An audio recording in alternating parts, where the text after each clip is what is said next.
Welcome to this IELTS listening practice test.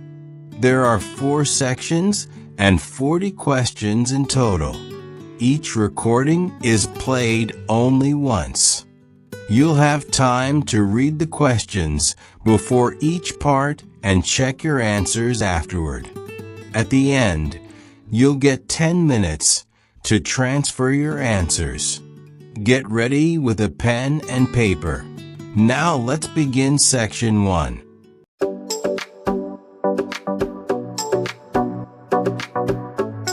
Section 1.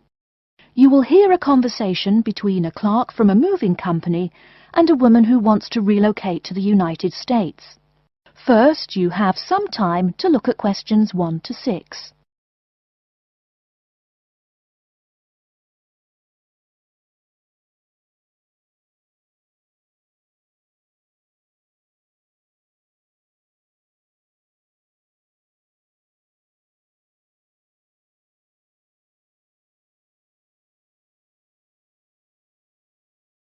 You will see that there is an example which has been done for you.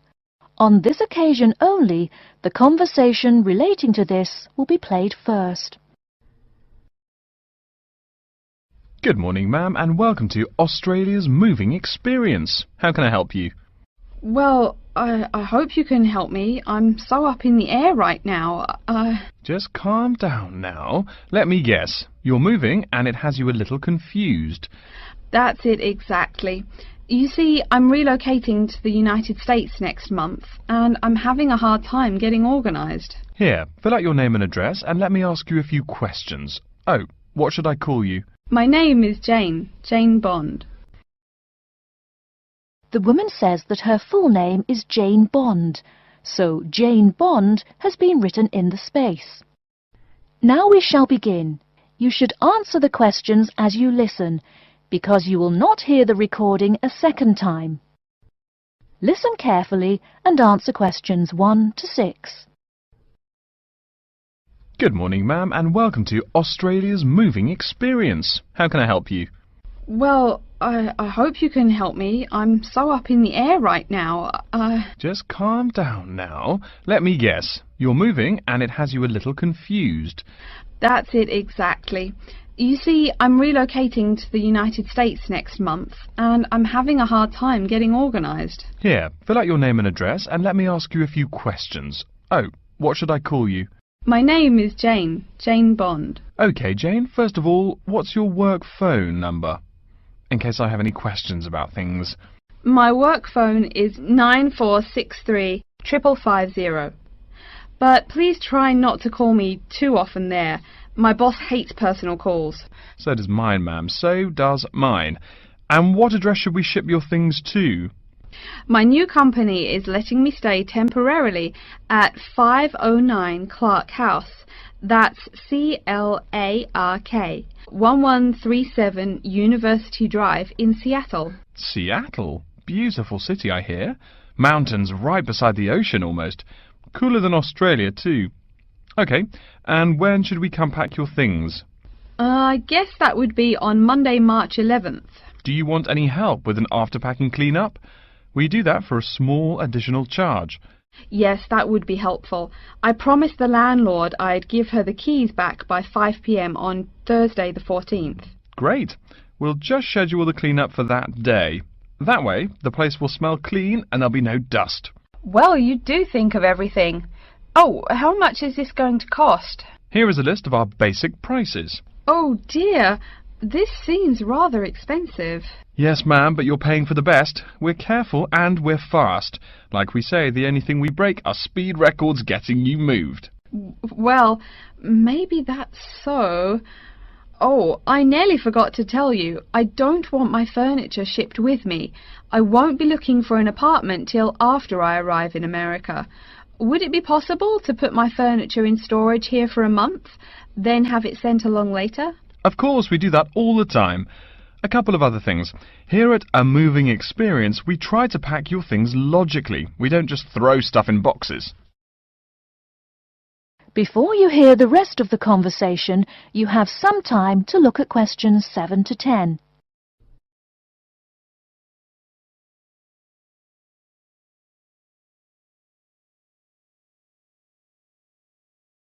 Now listen and answer questions 7 to 10. Do you have any special requests?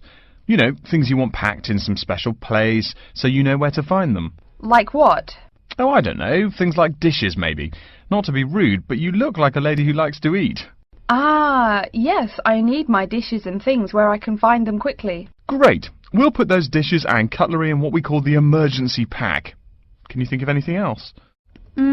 I do have an antique tea kettle my great-grandmother gave my mother. I wouldn't want to lose that. So I guess you'd better put that in storage with the furniture. Grandma's tea kettle with the furniture. Got it. Say, how about things like your alarm clock? You don't want to miss your plane on the big day, right? Well, you certainly think of everything. Yes, that's right. I'll also need my alarm clock where I can find it.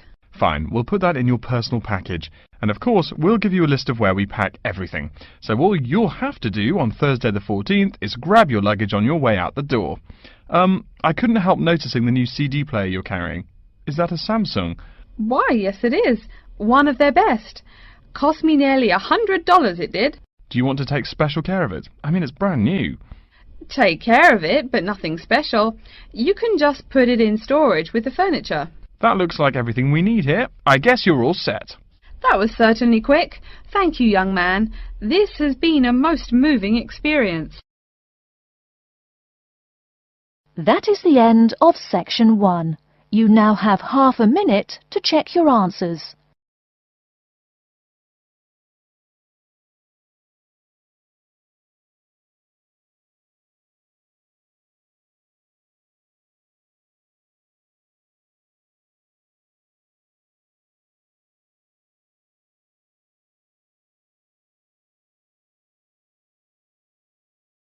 Now turn to section 2. Section 2. You'll hear an introduction to a conference on computer system language learning. First, you have some time to look at questions 11 to 16.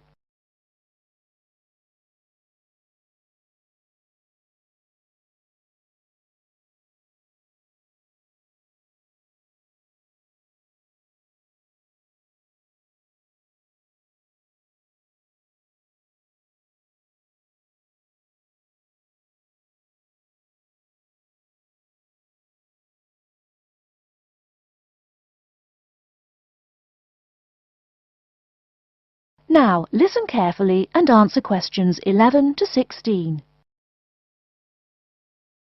Good morning everyone, and welcome to the second annual Wallabaloo Conference on Mastering Computer Languages.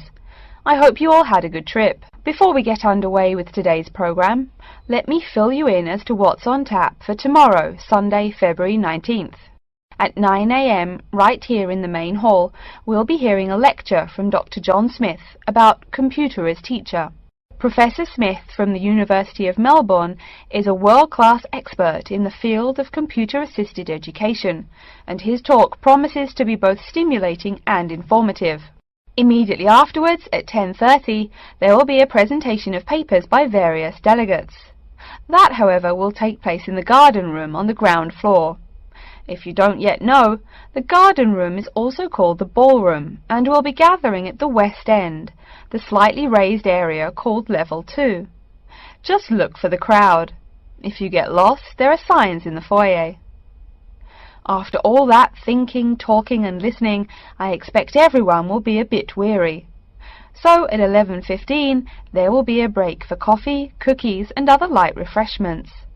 These will be available at the aptly named refreshment stand, placed by the door back here in the main hall. Also, if you choose to skip the formal lunch, you can buy a packed lunch at the stand for a reasonable price. I strongly urge you, however, to join us at the formal lunch. That won't be till 1 o'clock sharp, so you have time to stroll about town a bit. We'll be eating at the Seaview restaurant. The restaurant is located right here in the hotel on the top floor. It's a good dozen flights of stairs, so I suggest you take the lift on the ground floor, eh? If you're not fond of fish, there's an all-you-can-eat barbecue available as well. They even offer wallaby meat. After lunch, we'll troop back downstairs to Level 2 in the ballroom for the presentation of further papers, which will begin at 2 p.m. Please try to be on time. I know you'll be a bit tired after lunch, but the ballroom echoes so with people coming in late. Thank you in advance. Once we've heard the papers, we'll break for afternoon tea at 3:10 p.m. No need to walk. The manager of the refreshment stand has graciously agreed to have tea served in the ballroom. He's even promised us some special scones, baked from a recipe of his dear old Scottish grandmother. Then, tea being drunk and scones munched, we'll retire here to the main hall for some closing remarks and questions. So, by 5 o'clock, we should have the conference wrapped up. But the fun isn't over. This is Australia, mates. We'll be flocking to the hotel's own Palm Lounge on the east side of the foyer for an informal reception. You can relax, mingle with the other delegates, and let your hair down a bit. This will run from 5:10 to 6:10, though you're free to stay as long as you like. The lounge manager has informed me that for the duration of the actual reception, you can have all-you-can-drink beer for $20 with purchase of an advance ticket. Before you hear the rest of the talk, you have some time to look at questions 17 to 20.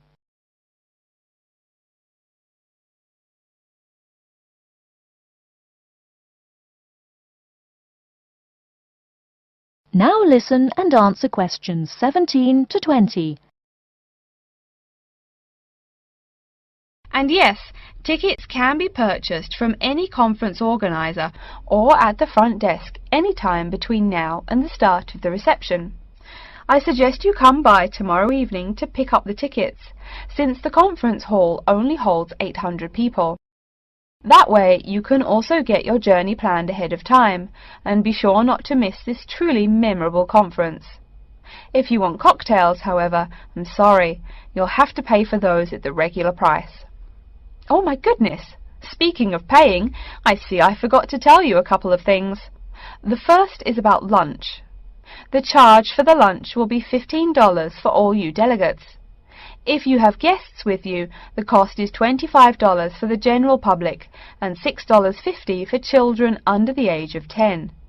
That's $15 each, not total for everyone. Another item is about the lunch menu. I very much urge you to try the fish. I mean, look at the restaurant's name, the Sea View. As the name suggests, it is a famous seafood restaurant. The chef is a Basque from Spain, and he really gets quite put out when people ignore his fish specialities for burgers or barbecue. If fish isn't your thing, though, try the steak. He makes an exquisite filet mignon topped with blue cheese and mushrooms. Finally, if you'd like to buy a ticket, you can have both lunch and unlimited beer for $35. I should have mentioned that earlier, but I am a bit forgetful. Maybe I should avoid the beer after the conference, eh? Well, I've said my bit. Are there any questions? That is the end of section 2. You now have half a minute to check your answers.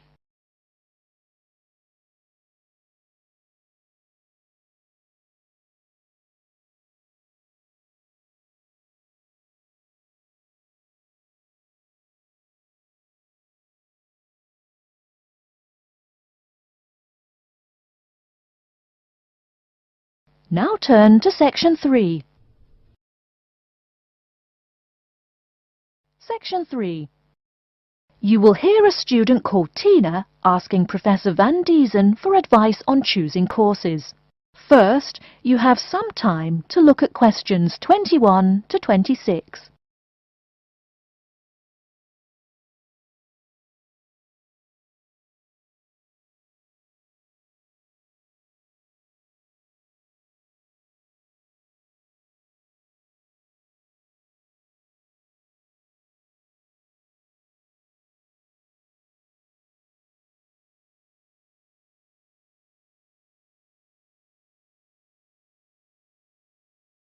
Now listen carefully and answer questions 21 to 26. Hello, are you Professor Van Diezen? Yes, I am. And who might you be? Oh, sorry, my name is Tina. I'm a freshman here. They told me I should ask you for advice in choosing courses. Well, that's part of what I'm here for. Please come in and sit down. Now, what are your questions? I almost don't know. Everything is so confusing.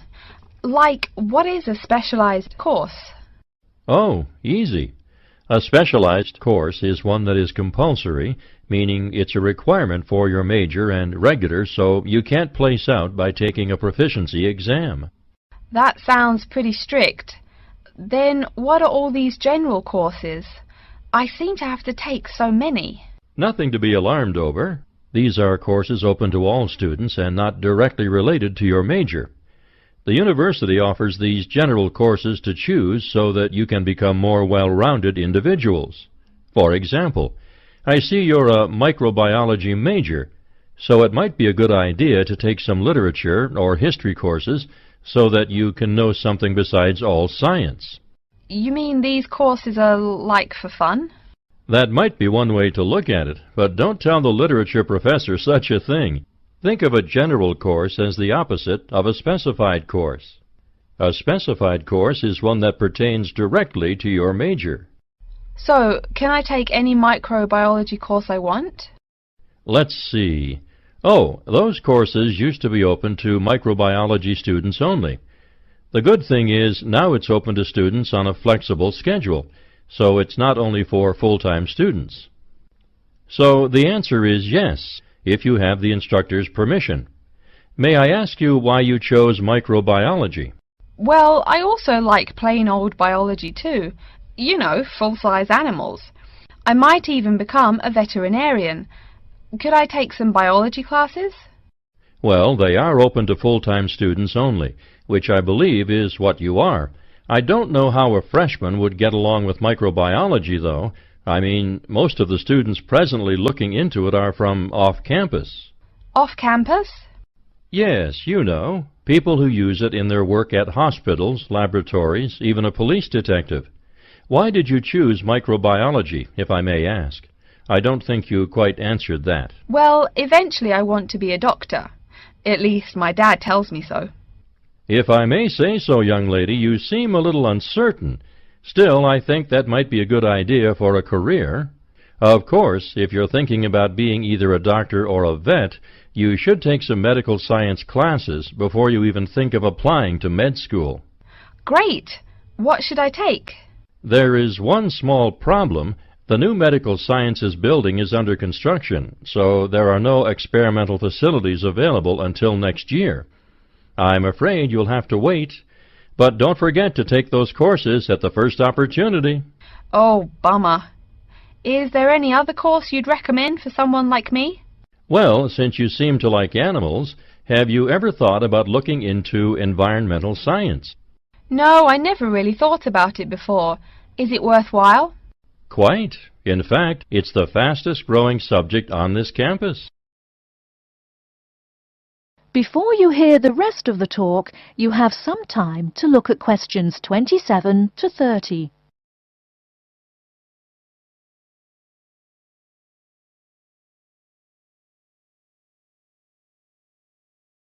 Now listen and answer questions 27 to 30.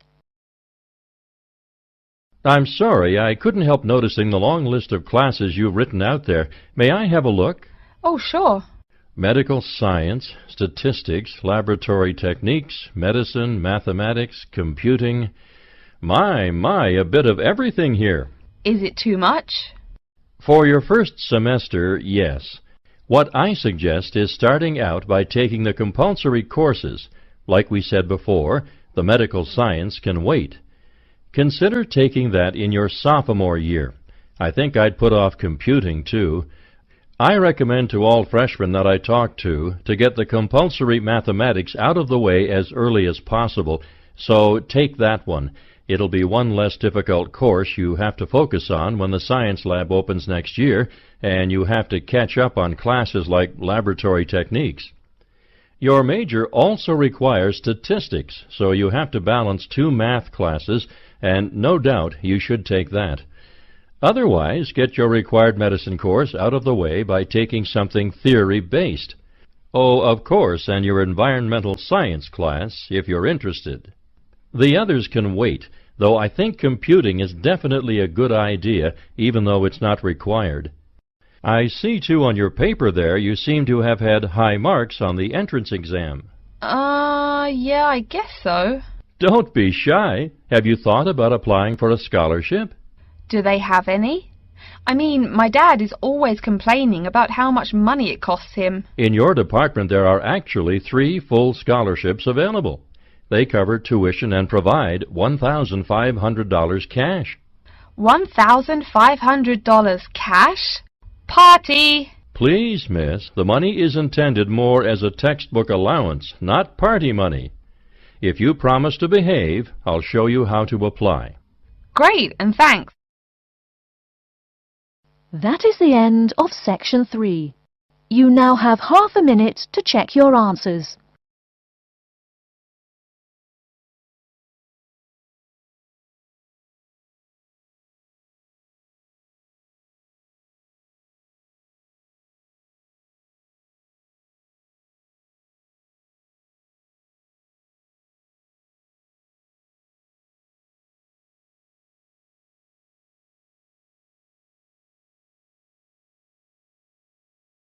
Now turn to Section 4. Section 4. You will hear a lecture about how to choose flooring materials. First, you have some time to look at questions 31 to 40.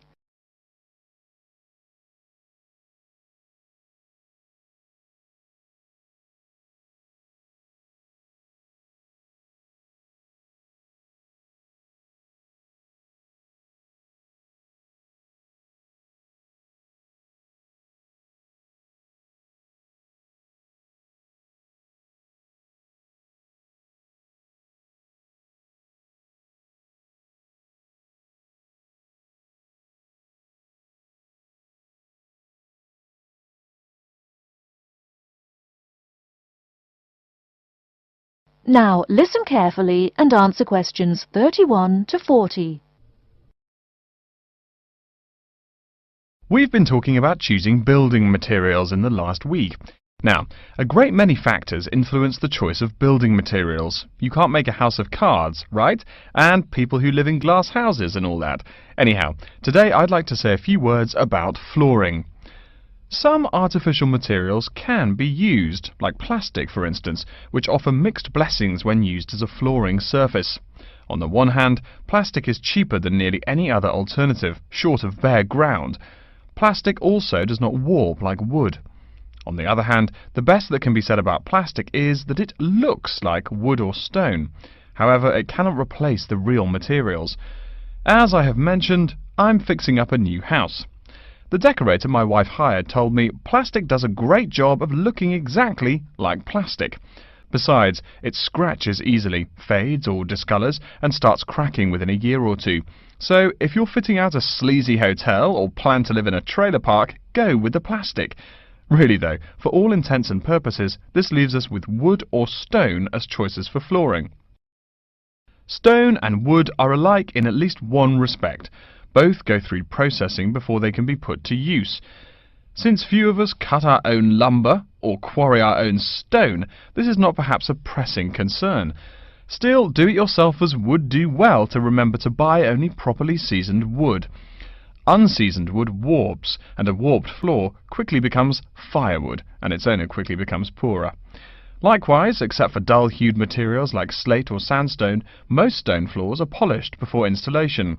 The choice goes well beyond just wood or stone. Each type requires many further considerations. A few special remarks are called for when considering wood. For example, as always, aesthetics, personal taste and layout all play roles, as well as the type of house or room. Oh, and certainly don't forget the cost. When it comes to cost, a rule of thumb is that the softer and less exotic the wood, the lower the cost. In the US, for instance, pine is both ubiquitous and cheap. Mahogany is imported and exorbitantly expensive. If you're on any kind of budget when remodeling, it's really helpful to remember to go for the softer woods. Aside from cost, there are still lots of different factors that are important in choosing the best flooring for the job. Continuing with the example of wood, one must consider the effects of each type of wood on the mood of the room. When selecting the best wood to use, particular attention needs to be paid to its grain patterns, texture and colour. In rooms where relaxation or deep thought is the aim, say bedrooms or the study, dark, strong-grained woods are the rule. Here, the grain ought to match the furniture for a feeling of homogeneity. In rooms where activity and motion are typical, the dining room or living room, lighter, finer-grained lumber is more suitable. In such a setting, the wood grain might be useful in offering a contrast to the furniture. This leads to a feel of subconscious excitement in keeping with the room's function. In either case, though, consult a decorator. It is a decorator's job to know what materials to use to fit the function of the room.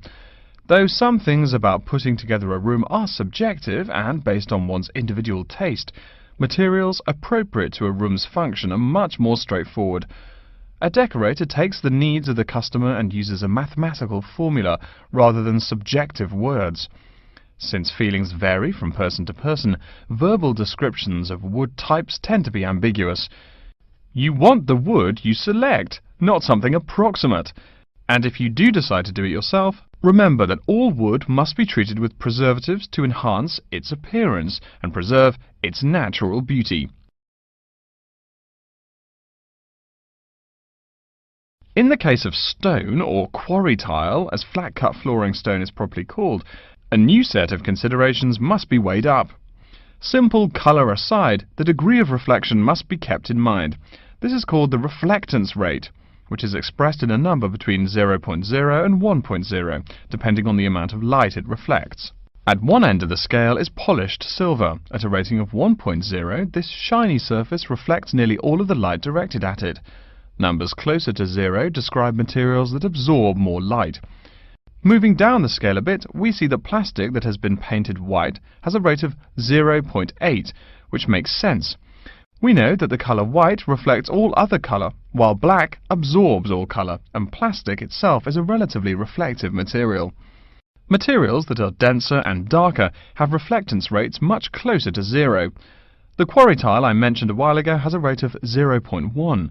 As you may know, quarry tile is generally dark brown and made from clay, so it is quite dense. Of course, there is considerable variation among types of quarry tile because of the hue or treatment of the clay during its creation. Does anyone have any guesses as to what material may have a rate of almost 0.0? We can guess most of these materials are black in colour, but plastic, wood and even stone reflect some light. One material with a rate of almost 0.0 is black velvet. The texture produces almost no shine at all. Carrara marble, despite its white hue, is actually lower in reflectivity than black onyx. In any case, the fact that tiles vary somewhat should not be forgotten. A highly reflective floor would not be suitable in a library. It would be indispensable in a ballroom, should your home be large enough to feature one. Again, a rule of thumb is that light means lively. Since form and material follow function, one should only use the more reflective materials in rooms where the cultivation and expression of energy is important. Bear in mind, too, that most types of stone cost more than all but the rarest of wood. Of course, there is no reason why some rooms of a house should not feature wood floors or other stone tiles. You can even mix the two. A room with wood panels on the walls can have a beautiful stone floor. My bedroom has white birch walls and a light blue slate floor. The place looks like a Russian hunting lodge. Remember though, go with what feels right for you. Good taste and the laws of interior design are the homeowner's servants, not his master. It's only beautiful when you decide it is. I mean, you're the one who lives there, not the decorator, right? Okay, are there any questions? That is the end of section 4. You now have half a minute to check your answers.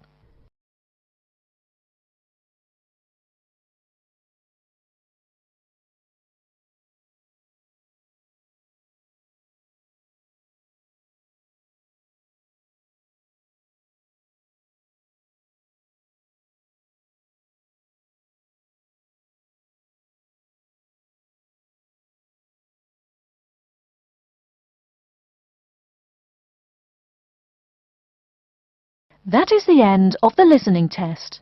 In the IELTS test, You will now have 10 minutes to transfer your answers to an answer sheet.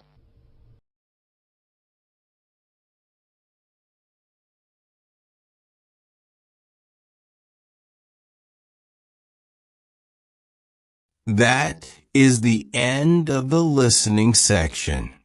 You now have 2 minutes to review your answers before the test automatically moves on to the next section. Please take this time to check your answers carefully. Make sure all your responses are recorded in the correct places, and review your spelling, grammar, and formatting. Once the time is up, the system will take you directly to the reading section. Please remain seated and stay focused. The next section will begin shortly.